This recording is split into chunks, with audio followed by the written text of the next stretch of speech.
Good day, everybody. My name is David Dart. I am going to be your presenter today for Layer8 Training's presentation of advanced concepts for optimizing the user experience within a XenApp and XenDesktop 7.6 deployment. This will be about a 30 to 40 minute webinar with a Q&A at the end of the day. Our moderator is Rich Rushton. He's in the background just to make sure that nothing goes wrong, and he'll help out as necessary on the system. Layer8 Training is the largest Citrix authorized training partner, or CALC, inside of North America. We currently have 5 CCI trainers on staff. We standardize our training across all the classes, so you take one instructor, you can pretty much expect to get the same experience from another instructor. We currently have 2 master CCIs on staff. A master CCI is an invitation-only program. You have to have been teaching Citrix products for a minimum of 5 years, as well as meet some other criteria to indicate that you're the best of the best.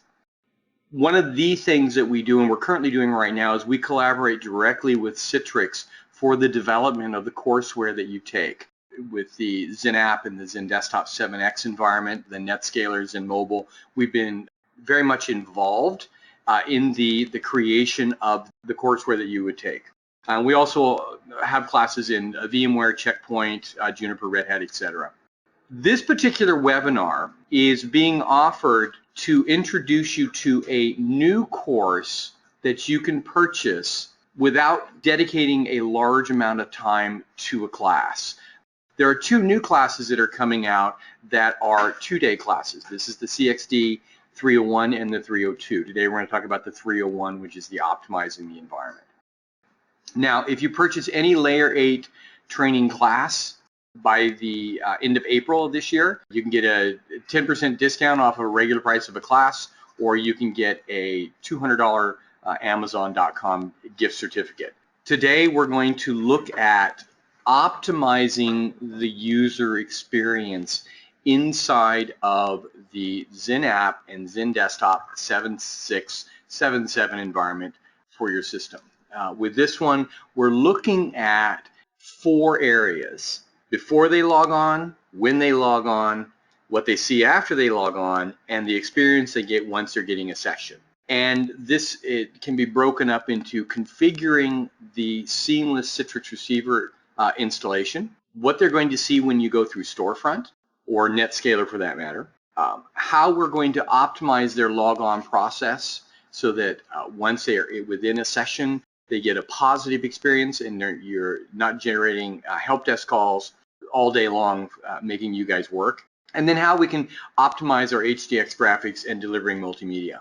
Now, these are all very, very much in-depth, deep dive topics, so we're not going to be covering them too much. To do that, you'll need to take the class. But I can show you some of the capabilities of what you're going to be using within these systems. So I'll be bouncing back to a lab to show you some of the options you have. I'll show you some of the areas where you will be doing the configuration. Some of them, however, are going to require about 15-20 minutes just to do one thing, and we just don't have the time for that today. First thing we look at is the receiver deployment. We want the receiver to be deployed for our users so that they're able to get into the system and launch their resources in the most positive experience for them as possible. We have 4 main areas where we can configure the receiver installation. You can do a manual installation. This is going to be for your advanced users that know how to configure and how to get the system installed. There's some issues with having the user install their own receiver, specifically where the Citrix Receiver is going to be installed, whether it's going to be in the program files or their own app data. You can use an ESD deployment for managed devices. This is so when you have your managed devices internal to your system, you can use some sort of deployment method, a GPO, software deployment server, etc. These are for your managed devices, and this is recommended for your internal machines. StoreFront has the ability to also push out the receiver to users coming into the system if they don't have the receiver already installed. And we'll show you on the StoreFront server where those are located. So when they navigate to the StoreFront system, it will automatically install the receiver for them. If, however, They don't have the capability of installing the receiver because of permission restrictions. You do have a fallback behavior to come in and allow the system to connect them up via HTML5. This fallback behavior is really designed for connecting up via NetScaler, via a gateway into the system. It's not really meant for configuring the receiver internally. Those are managed devices that should have the receiver on the system. With the manual install, when you want to configure the receiver, once the receiver is installed on the system, using one of the four options that you have here, manual, ESD, StoreFront, or HTML5, we have to configure the receiver to actually come in and connect up to the StoreFront server and the stores that you have defined inside of your system. And there's a couple of ways of doing this. You can use an ADMX template to do this. You can set up GPOs to configure your system within the environment to automatically configure your domain joined systems into the StoreFront and configure them.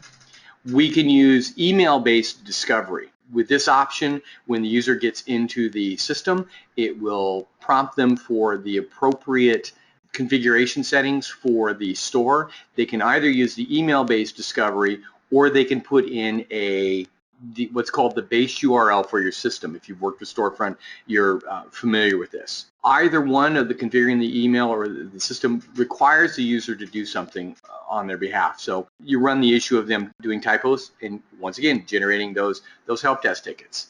You can use it with StoreFront activation. On this, when the user logs on to StoreFront, one of the options you have is to create a provisioning file that will automatically configure the receiver for the user once they've logged into StoreFront. That does require them to be in the web browser first on the system within your environment. And different options for configuring receiver. Most of these are going to require your users to do something other than when you're dealing with the ADMX. So the ADMX is probably the easiest in an environment. The users don't have to do anything. It'll automatically be configured for the StoreFront. All they will need to do is log on to the system. StoreFront activation will require the users to log on to the system. Manual configure and email, both of these require the users to put something in. All of these are going to get the user into the receiver, and this is not assuming that we're not using single sign-on or SSON. And the advantage in this class will teach you how to do single sign-on using the appropriate configuration settings in your environment. The other option is when we get into, or we're looking at once the user gets into the environment, they've logged on, they're coming in via the receiver, they're coming in via a web browser. This is where we have some options for how we want to configure the user experience when they come in. So what are they seeing once we've got receiver installed, once it's configured to log the user on. Now, we're in that transition phase where some individuals are still using StoreFront 2.6. Other users are using the 3.0 environment. Both of these are going to present differently, with StoreFront 3 giving you the option. You have an option when you are dealing with StoreFront 3.0 to force it to look like 2.6. 3.0 is called the unified experience, and we will come in and configure the system to look in the unified. This is what the newer NetScalers are going to look like. It's called the X1 theme for your NetScaler. And we can come in and we can change the presentation for the users for these themes. We can do this a couple of ways. We can do this using what are called keywords.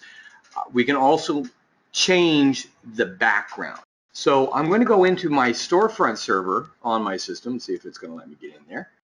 I'm going to go onto my StoreFront server, and within a StoreFront server, when the user logs on, you're going to have some options for configuring your system.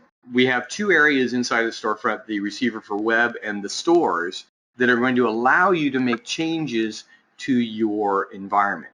The store is going to be primarily your receiver, and we can choose to set the unified experience as a default. This will automatically set your system to the X1 background. This is the background that you would see in this system, which we'll look at here in a second. And let me get back to it here. This is your unified background that you'll see. NetScaler will also provide you with this in your system. Or you can choose to disable this. You can choose to disable it by turning this off. This will put this back to the green bubble experience that you've come to be familiar with in the StoreFront 2.6 environment. So this will take you back to that one on your system. If you turn this off, this will limit what you can do as it relates to the presentation of that StoreFront server. So one of the things the class will do is we're going to take you in and we're going to show you how to set your unified experience, then come in and configure our system so that we can customize the user's experience. So we can come in and now we can use the GUI option to configure the receiver in our system for the presentation. So we can brand it with a logo on our system. We can change and we can use the logon logo. We can use a header branding for the post logon logo. You could even come in and using the scripts in the background provide a pre-logon message, very similar to what you used to be able to do, or you can still do inside of web interface. So we can change our background color very easily. We can come in and just say what we want our background color to be on the environment, or we can just reset it to the default styles inside of the system. So there's a default, but now we have this great GUI option that we can come in and we can use. And so when we're looking at these, this is the customizing of your screen here, where you just need to upload your graphics onto your system, and we can change how it's going to present for the users. So if I look at this and I go to a machine that's logged on, let's go to PC3. When we come into the StoreFront server here, this is what we're going to see. You're going to see the newly branded StoreFront 3. And one of the things that when you start taking the classes, you'll learn is the way that the StoreFront 3.0 presents the applications differently for your users. We can do this a couple of ways. One of them is to use the 3 tabs that we have available. Our favorites. These are applications that the user has chosen to display on their system consistently. These are ones they use a lot. So the user can come in and choose whichever application they need. They'll see this on their favorites page. We can look at just their desktops. We can also choose to look at just the apps. Now, when you do apps, we have 2 ways of looking at it. We can look at the categories in the system, and this will just show you all of your the categories that you have defined. These are all your applications. Or we can look at all of them. When you look at all of them, you're going to see these 3 options at the top of the screen, which will break the applications up into specific categories or folders on the system. Notice that these do not show up on the favorites. They will show up on the apps. To create these, all you need to do is create a category application on your StoreFront server in such a way that they are defined within the system. So I'll go back to my StoreFront server, and you will see within our system you'll have the featured app groups. I currently have 2 featured app groups, and we can do this a couple of ways. We can define an application. Let's get this guy over here. We can define the application in a couple of ways. I can create a new resource, and we'll just call this, say this is our example resource. Give it a background style. We can define applications for this a number of ways.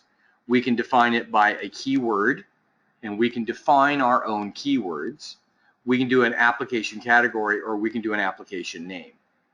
Once we've defined the category on the system, in this case I have 2 of these that are defined by categories. If you'll see the Office apps here, you'll see the content, it says Office apps. You'll see keyword here where it says HR. You can then go on to your applications and change them so that they appear within the appropriate system by going to your studio in the environment. So go to my delivery controller, and within your application add in the appropriate components. So you'll notice on Google Chrome, if I look at the properties on this, you'll notice that it's in the HR department, and we've got a keyword called HR. So this would then put this into the HR application category based on that keyword. So you can create your own keywords using that application category. You can also, if you need, put these guys, this is Google Chrome. On the delivery tab, you could put them into a category. So this would be Office Apps. This would be Office Apps. And I could click OK on this. Now when the user goes back to their system, we've got our Office apps here. If I refresh my screen, let's see if it's going to pop in there.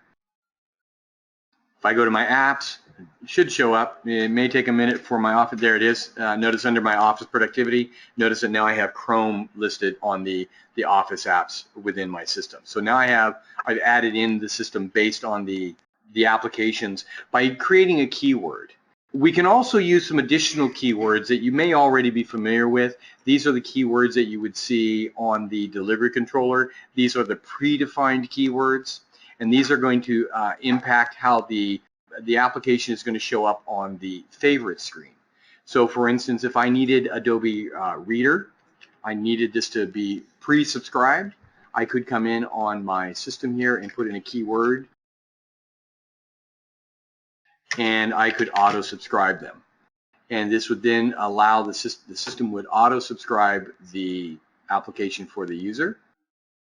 So when I go to favorites, if they had not already, they've already done it here, they'd not already subscribed to it, it would automatically show up on their favorite screen. So we have the ability to come in and now customize the presentation of your server. And we'll come in the 2-day class, we'll come in and show you how to take it even further and go into the scripting, changing the behavior of the system based on the scripts that you have to create under the hood, which take a little bit longer to do in the 45 minutes we have today. Additionally, you can do some auto branding on your system for your logo coloring, etc., and change them. You can also come in and now with NetScaler, you're able to come in and brand your NetScaler on your system. So now you can come in and using the NetScaler options, you can change the NetScaler so that it also will match up to the StoreFront. So that when the user comes in, they log on to the system, they're automatically going to have the same presentation on their NetScaler. And let me get into the NetScaler here. So when you get into your NetScaler, if you've worked with NetScaler before, this is the version 11 NetScaler. Let's see which build this is. This is build 62. When you've created a gateway inside of your NetScaler, you have a couple of options.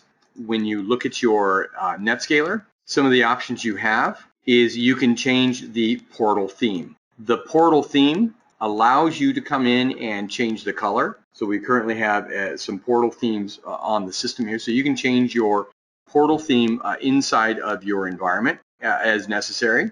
You can also on the system, so we can come in and we can add in different portal themes on the system. We currently have the default, we have the green bubble, we have the X1. This is the WW Labs that we're using inside of the system. So I'm going to click edit on this guy. This will allow us to change the look and the feel of the NetScaler on the system, and we can change it so that the background images are the same that we would see on the StoreFront. So the user would get the same thing rather than that default. However, you can still use the default if you want.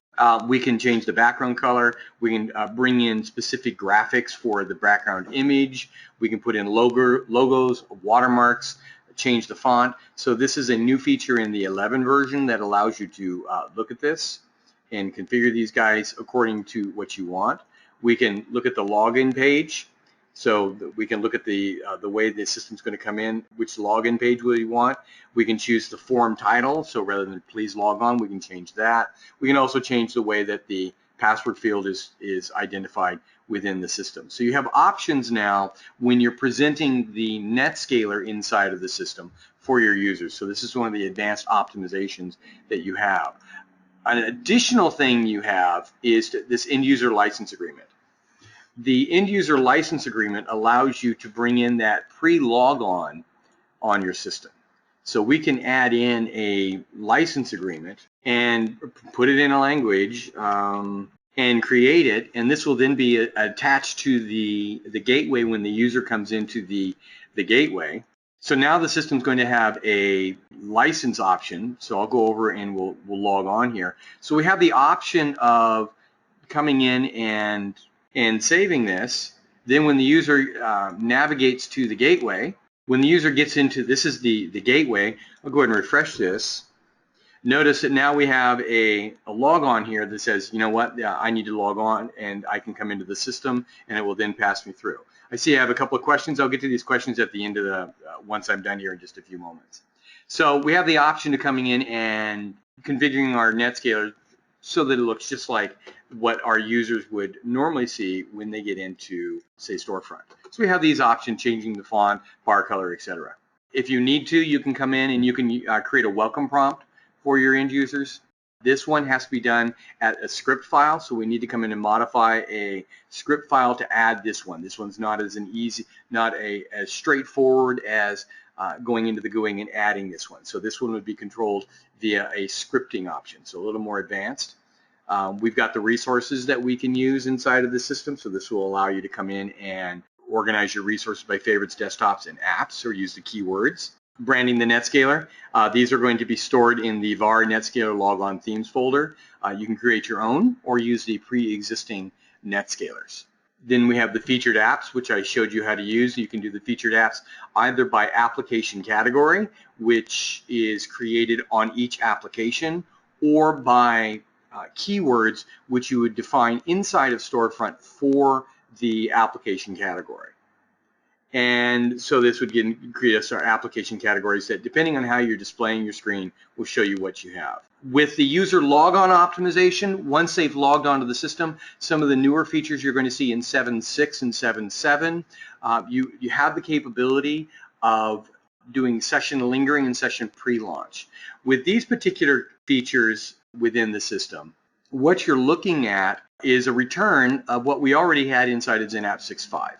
So you have the ability when you're delivering out applications of coming in and pre-launching a session on the server, not an application. You can pre-launch a session on the server prior to the user ever launching an application. This is set directly on a delivery group, and you can choose whether to do no users, all users, or specific users within a particular domain within your system. You then have 2 hours by default for them to launch an application before we automatically close it. We can always change this, so we can bump this down to, say, 45 minutes. If that's going to cause problems with servers being overloaded with application sessions that are not being used, you can override the 45 minutes and telling the system to close out unused sessions when the threshold of the machine load reaches a certain percentage. You can also linger it after the fact. Lingering keeps the session active after they've logged off of their last application. This just helps to keep the user from seeing something that having to wait for an application to launch. Now, one difference between the lingering and the pre-launch is that the pre-launch is going to require the user to log on to Receiver. So your single sign-on would need to be configured in order for this to work within your system for your users to actually get any use of that or from that. So we have the pre-launch sessions and we have the session lingering sessions that we can use inside of the system. Some of the additional optimization features you have is to use the profile options, to use folder redirection and streaming profiles to minimize the user's log on, log off time, and where we're in the save settings. We can start bandwidth throttling their connection for printing, for graphics on the system. We can optimize the HDX components, graphic optimization, give them a GPU, ensure that they get the most positive experience from their graphics as possible. And we can also do some content redirection. With the content redirection, this is very useful in a double hop situation where the user is logging on to a virtual desktop, and then from that virtual desktop, they log on to StoreFront. Now we've got a double hop on the system. And rather than doing that, we can choose to use what's called local application use and use it on the machine on the system. And there's so much more that you have available with this. kind of hard to do in a quick webinar. So if you sign up for the class, they'll come in and give you a little bit more information on all of this. So what I'm going to do now is I've got a couple of questions here and see if I can answer them. So question one is, can you enter 2 keywords at a time? Yes, you can. If you're doing the keyword assignments, you can do multiple keywords within the system. So you can auto-publish, treat as app, etc. So you can do those. What version of NetScaler is required for that? I'm assuming you're asking about configuring the system with the GUI. That's going to be the version 11. Another good question is there a reason to turn on or off subscriptions for StoreFront? Yes, there are many reasons for turning off subscriptions. With the subscription database, if you turn off the subscription database, it will automatically auto-publish all the user's applications on your system. This would then give the user the same experience they'd get with web interface. So for a transition phase, this might be very, very useful. Once they're familiar with it, then you can turn the subscription database back on, and this will give them the ability to do the features page. This way they're not overwhelmed with all their application. So another question, is it possible to configure session pre-launch on multiple times for different shift schedules? The session pre-launch comes in when they log on to the system, so that's not going to be applicable. Now, if you need different session pre-launch times, yeah, there are ways of doing that. You'd have to create multiple delivery groups for that. So the question someone asked, Receiver has the option to configure pre-launch. No, it has to be turned on. You do it on both areas. The pre-launch on the system just says you want to use it. It has to be configured on the pre-launch to actually use it. So we haven't gone into the in-depth of how to do that. Someone asked, is there a way to auto-sync the settings between NetScaler and StoreFront, or you have to do it manually? You can't auto-sync that. The branding on that, I'd have to look at it. I think I'd have to look at the size on that. I'm not sure off the top of my head. Alex asked, is the smart card with single sign-on working smoothly now? Matter of opinion. There are always going to be glitches. And how can you? It's only for the pre-launch is only for Citrix Receiver. Somebody just asked if it's for the web. They have to come in the receiver. And is ADMX the best way to go about setting up receiver? It's probably going to be the most expedient, most efficient way of doing it. So I like the ADMX way on the system. So for me, the ADMX using the group policy objects to set up the receiver is usually going to give you the least amount of work in the long run on your system. Those are the questions. If you have any additional questions or answers, we want to thank you guys for coming in. If you have any additional questions, you can email Layer8 at info@layer8training.com. We have a website, layer8training.com. I believe the recording for this will be available on that site. Once again, thank you guys for attending. One last question. When upgrading StoreFront 2.6 to 3.0, keeping the bubble scene, will it keep the customizations? It depends on how you do it on your stores. There's a couple of upgrading it is not as simple as just upgrading it. So you'll have to look into that one separately. Other than that, I want to thank everybody for participating, and hopefully we will hear from you, and hopefully we'll see you in one of our classes.